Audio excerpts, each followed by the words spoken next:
This is Politics and Media 101. I'm Jeff Browning. Jennifer Brick Murtazashvili is an author, a professor at the University of Pittsburgh, and a leading researcher on what governance, security, and public sector reform look like in developing countries. Kazakhstan shares a large border with China and also with Russia. Over the past 2 weeks, the country has seen violent political protests. We talked to Jennifer, who gave us great background information on what's happening there, why it's happening, and why it matters. As a reminder, all of our events are taped 100% live. Anyone who wants to can join to ask a question. For more information on how to join us and past episodes, please visit our website, pm101.live. Without any further ado, let's roll the tape.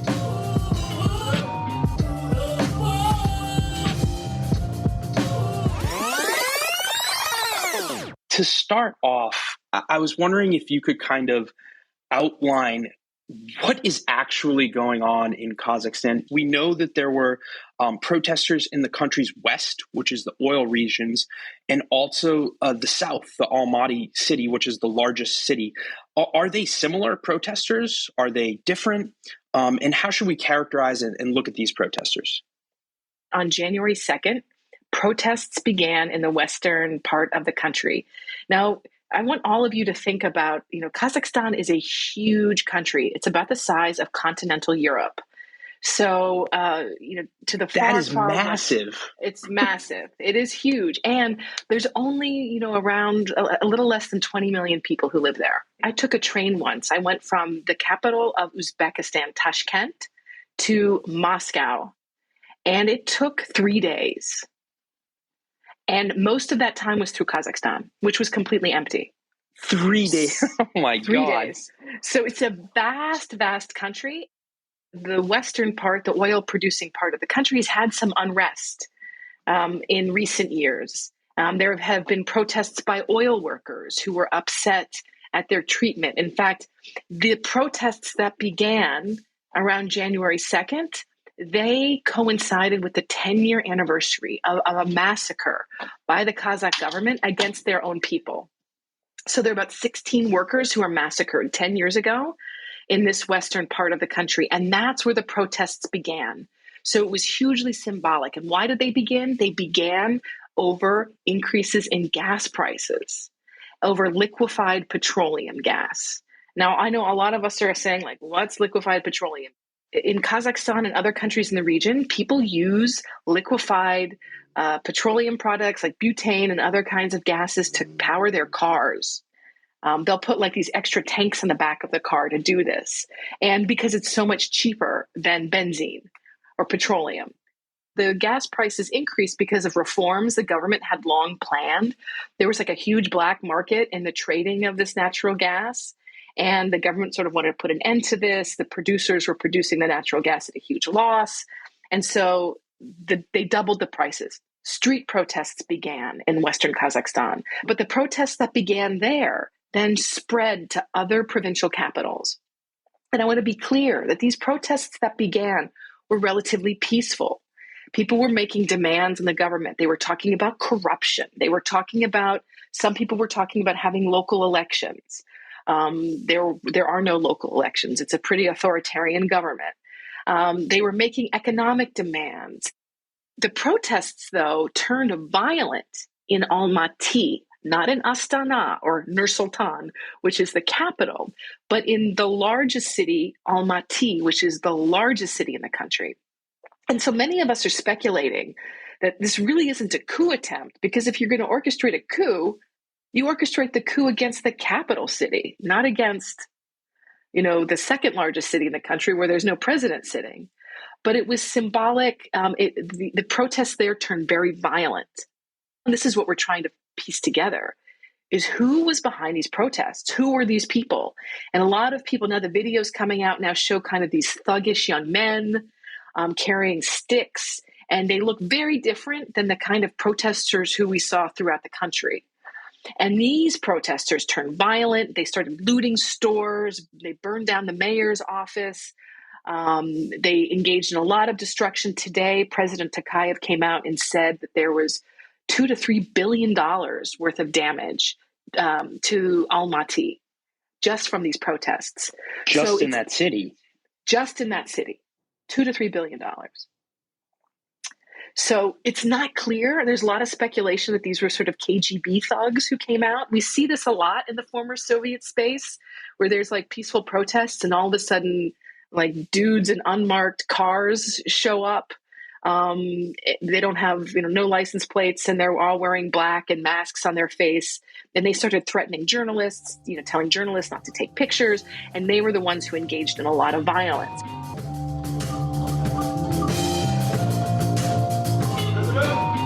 Thousands of people have been detained in Kazakhstan after several days of unrest. Protests started January 2nd over a rise in oil prices. Those protests quickly erupted into violence, setting off a political crisis, with the president declaring the protest an attempted coup. Government buildings were burned and more than 2,000 people were reportedly injured. Security forces confirmed they did kill rioters in Almaty. But it is unclear just how many. In the wake of all of this, Russian-led troops sent into Kazakhstan to help quell the protests. For more on this, we want to bring in our news reporter. Thank you so much for joining us, and I apologize if I mispronounced your name.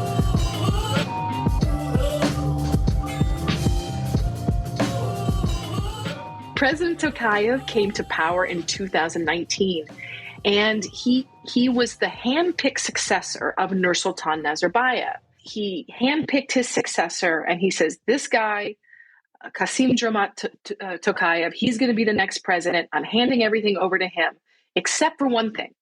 I'm going to retain my power as the chair of the National Security Council.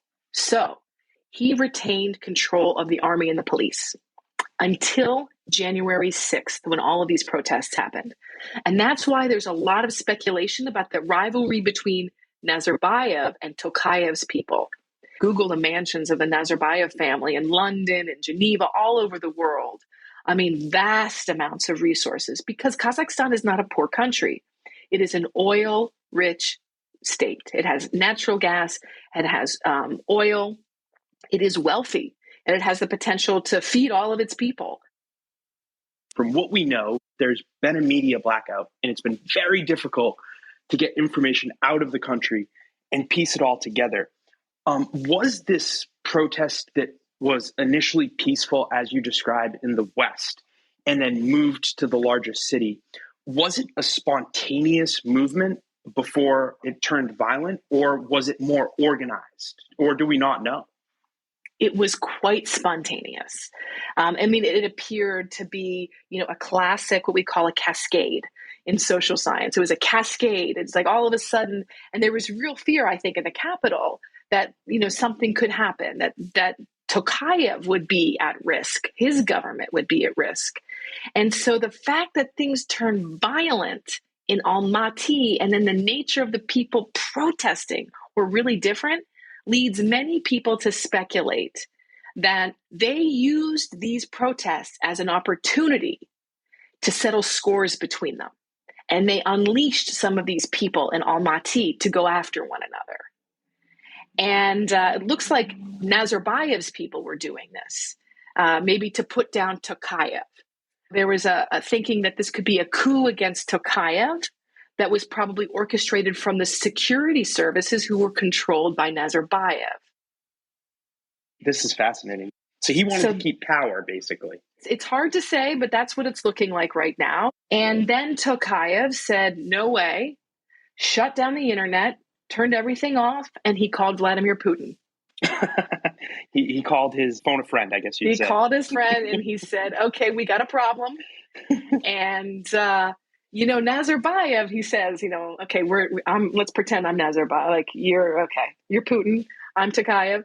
I call you and I'm like, look, this hell's breaking loose right now. We're having a lot of problems. It looks like they're trying to overthrow me. Nazarbayev retains control of the security services. I don't trust them. Right? What can I do for you, Tokayev? How can I help you? So give me some troops. Oh, Putin's like, this is great. But he's like, I got another problem. I got Ukraine. I'm focused on that.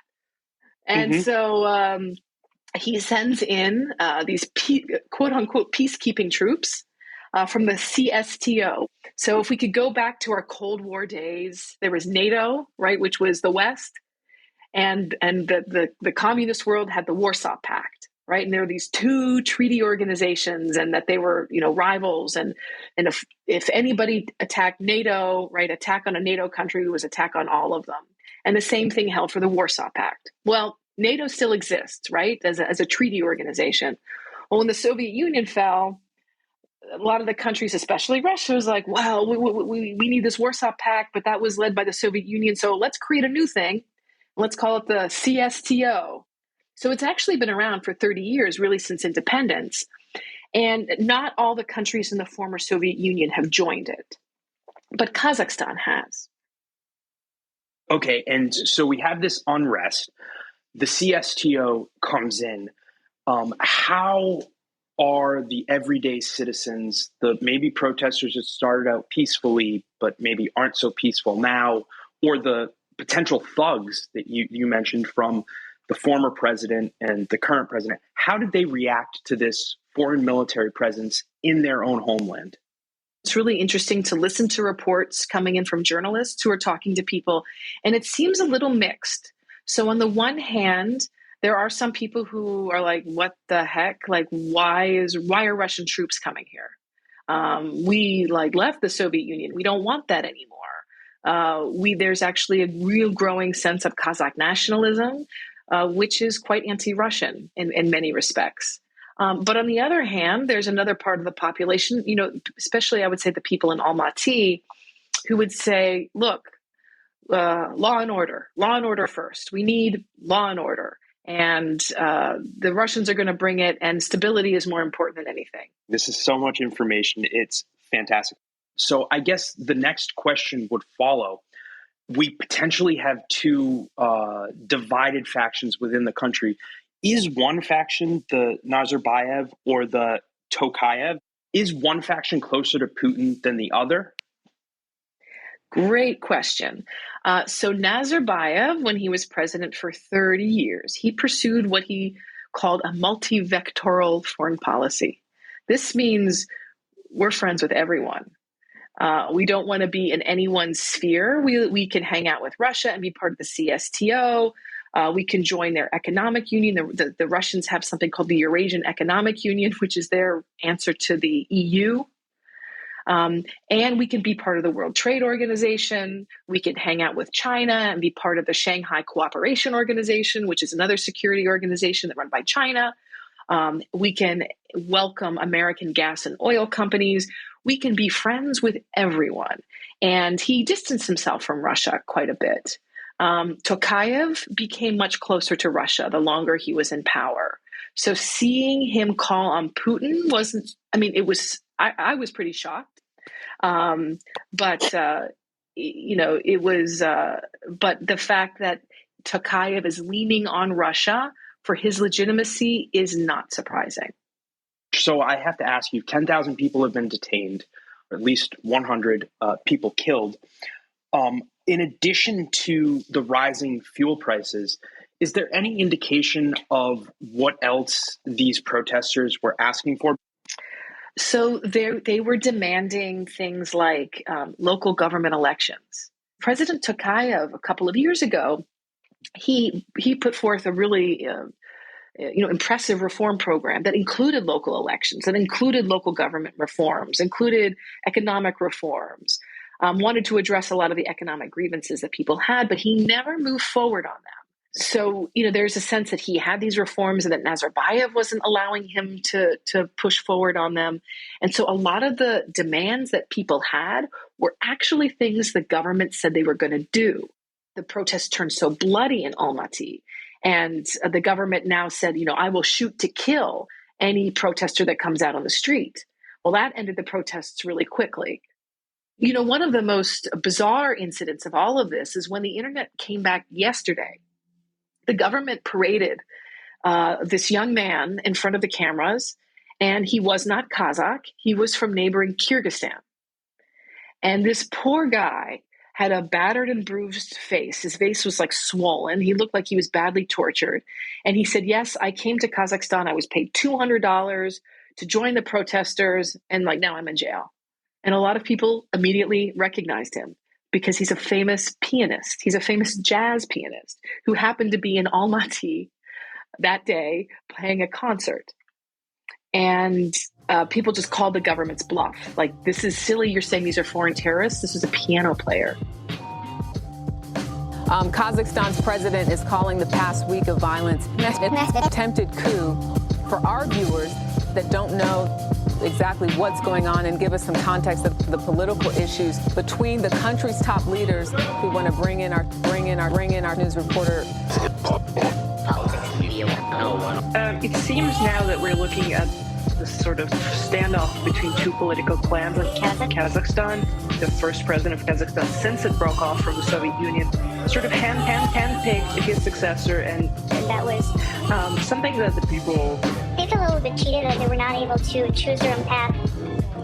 And that was something that the people... They felt a little bit cheated that they were not able to choose their own path. So that fueled a lot of grievances and a lot of things we're seeing now behind these protests. They picked out a famous musician. Poor guy, and now he's subsequently been released. And I just saw a picture of him back home in Kyrgyzstan with his family. But it really and this accusation of foreign terrorists is something that these countries do all the time when there are protests against them. There's foreign provocateurs. So I kind of want to get into what they're getting out of this. As Russia went in to help out Tokayev, in addition to maybe soft influence over the country, has Putin and Russia gained anything else from this short, very quick intervention? They just hit the jackpot. So they not only have Tokayev loyal to them, he owes Russia big time. He's even said this. He's like, I owe my survival to, Vladimir Putin. Thank you, Vladimir Putin. So Russia obviously is going to have the upper hand. They are now in the warm embrace of Moscow.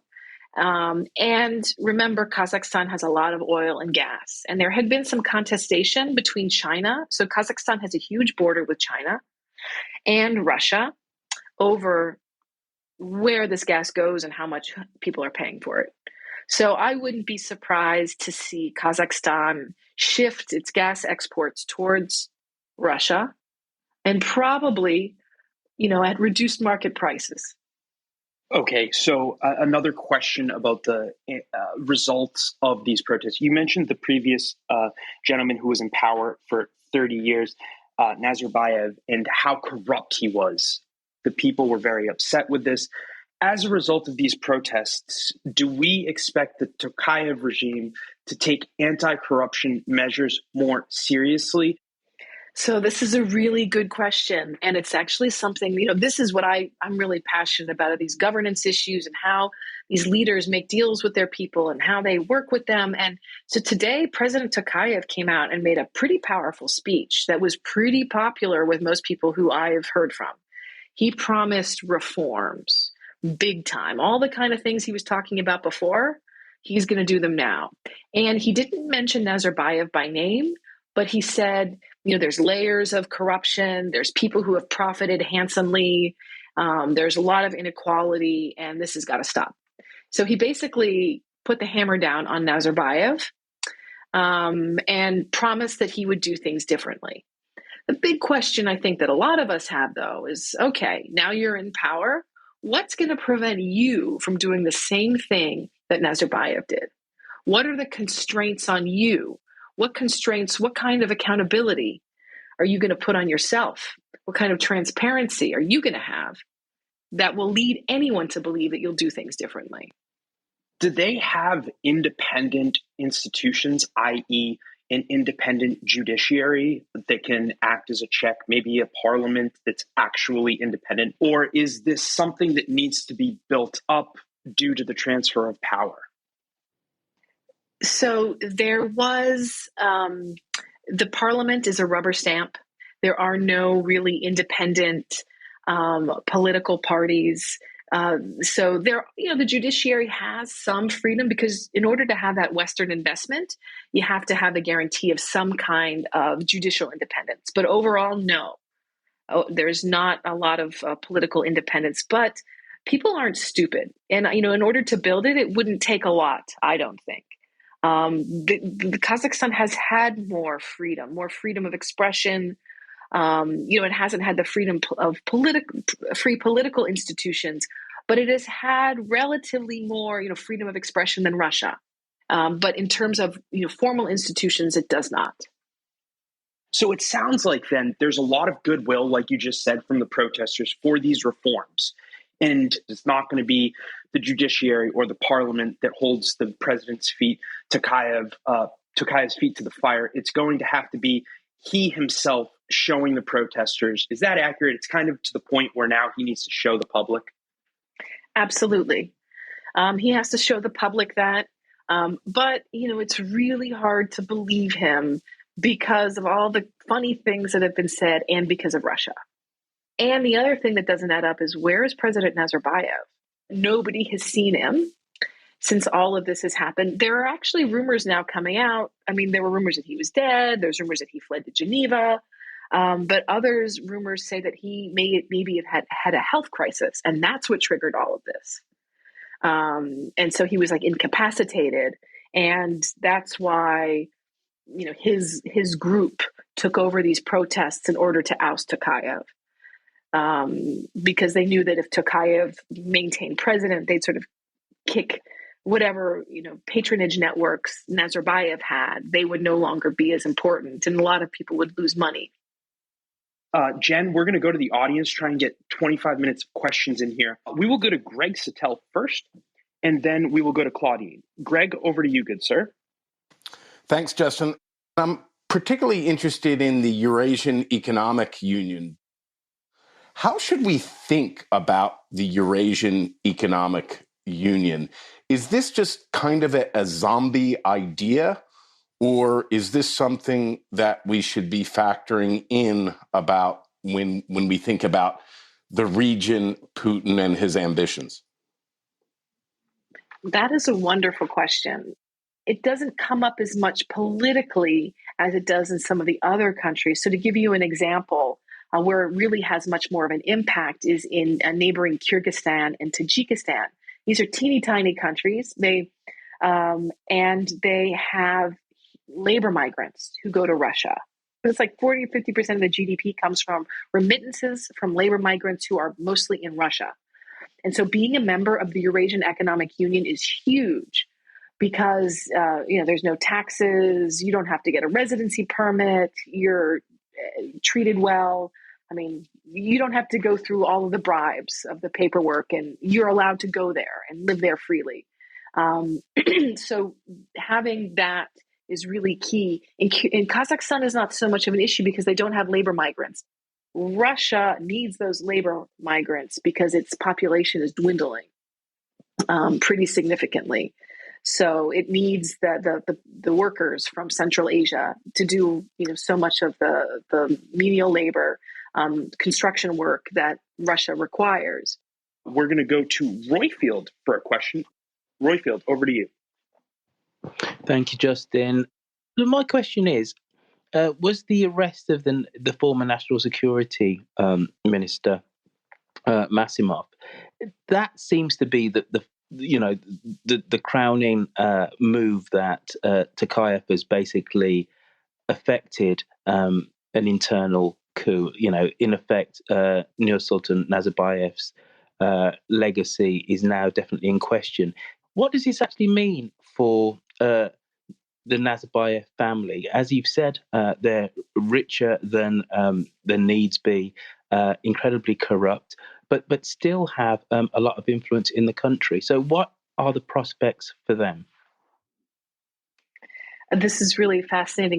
Massimov was the head of the KGB and long-standing ally of Nazarbayev. And recall, Nazarbayev controlled the security services and the military, right? Until very recently. And so Tokayev, when these protests happened, he fired Nazarbayev as the head of the National Security Council, and he fired Masimov, who was the head of the KGB. And he's now under arrest. And fascinating, he is half Uyghur. He's half Uyghur, half Kazakh. And he was the one sort of holding the system together. And another really interesting thing and very sad is that several of Masimov's allies, police chiefs, colonels in the security services, have either committed suicide, had heart attacks, or thrown themselves out of windows, right? We know this is like an old Soviet strategy. And there's 3 people that have been killed or died or killed themselves in the past couple of days, at least that we know about right now. So it looks like Tokayev is taking control of the security services, trying to dismantle the Nazarbayev networks. But those economic networks are really, hard to understand. A lot of banks, have been in control of the Nazarbayev family. Of course, Tokayev, over these years, has tried to expand his own sphere of influence, develop his own patronage network. So, and I would expect more tension to emerge because a lot of resources are at stake. We'll go to Piotr. Piotr, over to you. Thank you very much for joining us, Jen. I'm very concerned by the situation in Kazakhstan. I've been doing a lot of work on it in the past week and a half with Crisis Group, and I think the situation is not going to get any better. I think that the incumbent is only planning to get closer to Russia. My biggest concern is the potential for multi-ethnic violence between Kazakhs and Russians now. So my main question for you is, do you think that we could see some potential kind of Ukrainian type with Donbass in parts of Kazakhstan? So I do share your concerns about the future of Kazakhstan. I think when you have this kind of violence, it's really hard to put back in the bag, so to speak. And introducing Russia, I've argued that Kazakhstan basically has thrown away its sovereignty. When you invite Russian troops in to protect the leader of the country, it doesn't look like you have a lot of sovereignty, and it looks quite hollow to people. I'm less concerned about ethnic violence between Russians and Kazakhs for a couple of reasons. First, when Kazakhstan became independent in 1991, about 40% of the population was ethnic Russian. That figure is down to now about 20%. So a lot of ethnic Russians have left, and many of them who have stayed behind. It's a really old population. So the Kazakhs are growing at a far higher rate than the Russian population. In terms of northern Kazakhstan and Putin, it's hard to say. I think these things will always surprise us. I think none of us expected Donbass. None of us expected Crimea. At least I didn't, right? These things are kind of shocking. Can't put anything past Putin, but it does seem like it would be a bit of a distraction for Putin right now, given his focus on Ukraine. What are the final thoughts that you want to leave us with, whether they be about the region, the protests? They could be positive, negative, somewhere in between. So I just, when these Stan countries come into the news, it's either we haven't heard a good Borat crack. I have not heard one come out of these conflicts, out of this conflagration over the past couple of weeks. So it's either Borat or it's conflict or some instability. And what I want everyone to walk away from is that Central Asia is an amazing place. Almaty is a gorgeous city. Kazakhstan itself is a really easy place to navigate. This is a really unfortunate episode of political violence that has rocked this city. But Central Asia is amazing. And I'd really encourage encourage your audience to, if you're questions about the region, if you're interested in traveling there, send me a note. I'd be happy to talk to you about it. Beautiful people who are incredibly kind and generous. And I think their voices are the ones that get drowned out in all of this politics.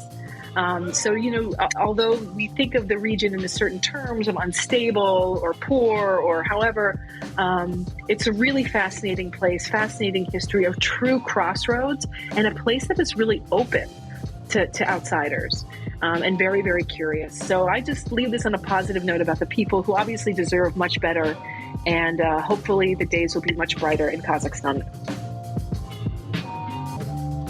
That's all we have for you today. Again, huge thanks to Jennifer, who's a scholar at the Carnegie Endowment for International Peace, to our audience for their questions, and to you for being here. As a quick reminder, all of our events are taped 100% live. Anyone who wants to can join to ask a question. For information about how to join us and more past episodes, visit our website, pm101.live, where you can find all that and more. This has been Politics and Media 101, produced in partnership with Clubhouse. I'm Jeff Browning on behalf of Justin Higgins, our co-founder, and our team. Thank you very much for being here. We hope to see you and hear from you soon.